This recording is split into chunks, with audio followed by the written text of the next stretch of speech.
ఒకరోజు శంతన మహారాజు నదివైపు వెళ్తూ ఉండగా అక్కడ సత్యవతి అనే చేపలు పట్టే జాలరి కన్యని చూశాడు. ఆమె దగ్గరకు వెళ్ళి నన్ను వివాహం చేసుకుని మా రాజ్యానికి రాణిలా వస్తావా అని అడగగా, అప్పుడు సత్యవతి, నేను మిమ్మల్ని చేసుకుని రాణిలా ఎలా వస్తాను?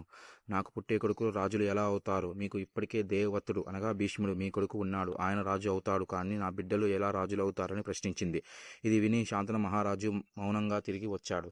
రాజ్యానికి వచ్చిన తర్వాత కూడా సత్యవతి మాటల గురించి ఆలోచిస్తూ తన ఆరోగ్యాన్ని పాడు చేసుకున్నాడు. ఇది గమనించిన దేవవ్రతుడు సత్యవతి దగ్గరికి వెళ్ళి మా తండ్రిని వివాహం చేసుకొని అని కోరాడు.